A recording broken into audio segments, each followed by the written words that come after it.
এক রাতে আমার মা আমার বিছানায় এসে ঘুমিয়ে পড়লেন। আমি ভেবেছিলাম এটি আমার স্ত্রী, তাই আমি তাকে আমার বউ ভেবে রাতে সবকিছু করলাম যা আমার করা উচিত ছিল না। হ্যালো বন্ধুরা, আজকের আমার এই গল্পে আপনাদের স্বাগতম। আমার নাম অমিত এবং আমি ভারতপুর, রাজস্থানের বাসিন্দা। এই গল্পটি আমার এবং আমার মায়ের, যা আমার জীবনকে সম্পূর্ণ বদলে দিয়েছে। আমার পরিবারে আমার বাবা, মা এবং আমার স্ত্রী আছেন। তাই বন্ধুরা, দেরি না করে গল্প শুরু করি। গল্পের শেষ পর্যন্ত থাকুন এবং আপনি যদি চ্যানেলে নতুন হয়ে থাকেন তবে অবশ্যই চ্যানেলটি সাবস্ক্রাইব করুন, যাতে আপনাদের ভালোবাসা এবং সমর্থন আমি এভাবেই পেতে থাকি। তো বন্ধুরা, এটি 2 বছর আগের কথা, যখন আমার বিয়ে হয়েছিল মাত্র কয়েকদিন আগে এবং আমাদের জীবন একদম সুখে শান্তিতে কাটছিল। আমার বাবার বয়স হয়ে গেছে, তাই তিনি এখন বাড়িতে বিশ্রাম নেন এবং আমি একটি কোম্পানিতে চাকরি করি। আমাদের একটি ছোট বাড়ি আছে যেখানে 2টি রুম আছে। একটি রুমে আমার মা এবং বাবা থাকেন এবং অন্যটিতে আমি এবং আমার স্ত্রী থাকি। আমি সকালে কাজে যেতাম এবং রাত 8টায় বাড়ি ফিরতাম। যখন আমি বাড়ি ফিরতাম, আমার স্ত্রী আমার জন্য খাবার তৈরি করত এবং আমরা খেয়ে ঘুমিয়ে পড়তাম। এক রাতে আমি পানি পান করতে উঠে দেখলাম মায়ের রুম থেকে কিছু শব্দ আসছে। মা বলছিলেন, আমার জীবনই নষ্ট হয়ে গেছে যে দিন তোমার সাথে বিয়ে হয়েছিল। তুমি আজ পর্যন্ত আমাকে সেই সুখ দাওনি যা আমার প্রয়োজন ছিল। আমি সবসময় মন চেপে ঘুমিয়ে পড়ি। কখনো কখনো আমি তোমাকে জাগিয়ে তুলি, তবুও তুমি কিছু করতে পারো না কি? তখন বাবা বললেন, এখন আমার বয়স হয়ে গেছে, এখন এটা আমার ক্ষমতার বাইরে। খিমা তখন বললেন, তোমার ক্ষমতা ছিলই কখন? জানি না এই ছেলেটা কিভাবে হলো। বেশ কিছুক্ষণ বিতর্কের পর সেখান থেকে শব্দ আসা বন্ধ হয়ে গেল। তারপর আমি পানি পান করে আমার রুমে গিয়ে বিছানায় শুয়ে পড়লাম। এখন আমার ঘুম আসছিল না। মায়ের কথা আমার মাথায় ঘুরছিল। আমি বুঝতে পেরেছিলাম মা কী বিষয়ে কথা বলছিলেন, কিন্তু একটি আফসোসও হচ্ছিল যে মা শুরু থেকেই সেই সুখ থেকে বঞ্চিত ছিলেন। কিছুক্ষণ ভাবতে ভাবতে আমি ঘুমিয়ে পড়লাম। পরের দিন সকালে উঠে দেখলাম আমার স্ত্রী রান্নাঘরে কাজ করছে এবং আমার মা ও বাবা সোফায় বসে আছেন, কিন্তু একে অপরের সাথে কথা বলছেন না। মায়ের মুখ খারাপ লাগছিল। তাই আমি জিজ্ঞাসা করলাম, মা কি হয়েছে? আপনি কিছুটা উদাস লাগছেন কি? মা বললেন, কিছু না বেটা, এমনিই। আমি বুঝে গেলাম, কিন্তু কিছু বললাম না এবং প্রস্তুত হয়ে আমার স্ত্রীকে বিদায় জানাতে রান্নাঘরে গেলাম। রান্নাঘরে গিয়ে আমি পিছন থেকে তাকে জড়িয়ে ধরে ভালোবাসার কথা বলতে লাগলাম। তখনই আমার মাও রান্নাঘরে চলে এলেন। মাকে দেখে আমি তাড়াতাড়ি আমার স্ত্রীকে ছেড়ে দিলাম এবং সেখান থেকে চলে গেলাম। যাওয়ার সময় মা আমার দিকে হালকা করে হাসলেন।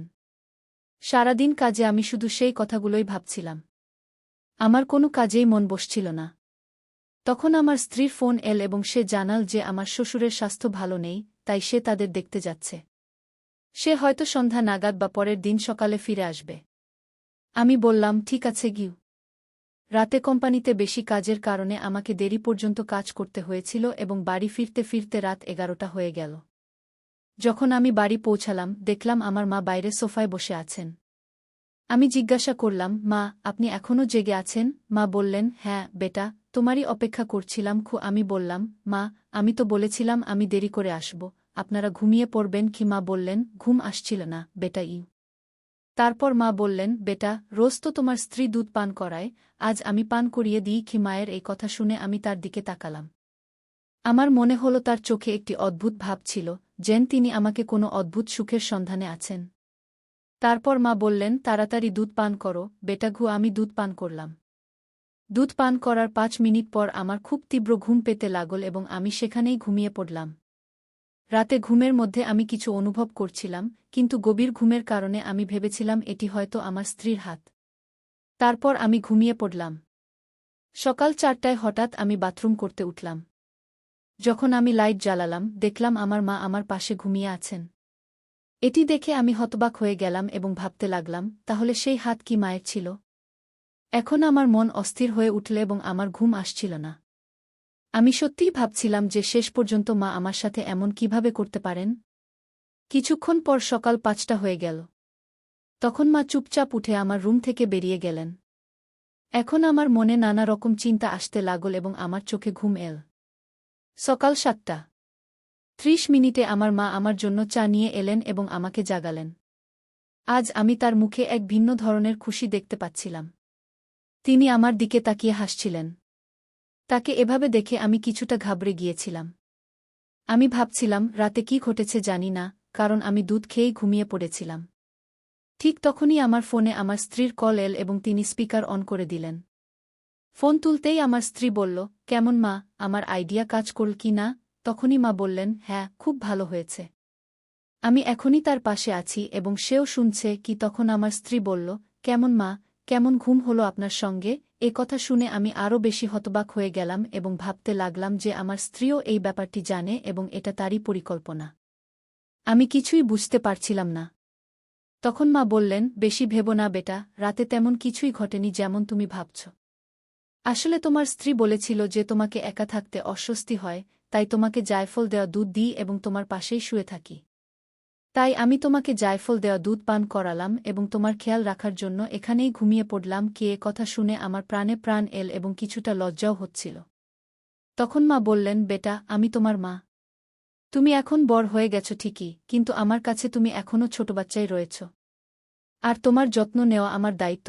তখন আমি বুঝতে পারলাম যে পুরো সত্য না জেনে এমন কিছু ভাবা উচিত ছিল না। তখন আমি মনে মনে ক্ষমা চাইলাম এবং মাও আমাকে হাসতে হাসতে জড়িয়ে ধরলেন। তো বন্ধুরা, এটি আজকের আমাদের ছোট্ট গল্প। আপনাদের এই গল্পটি কেমন লাগল কমেন্ট করে জানাবেন। যদি গল্পটি পছন্দ হয় তাহলে লাইক করতে ভুলবেন না এবং আপনার বন্ধুদের সঙ্গে শেয়ার করুন। আরও এমনই রোমাঞ্চকর গল্পের জন্য আমাদের চ্যানেল সাবস্ক্রাইব করুন এবং বেল আইকনের সূচকে চাপতে ভুলবেন না, যাতে আপনি আমাদের কোনো গল্প মিস না করেন। ধন্যবাদ।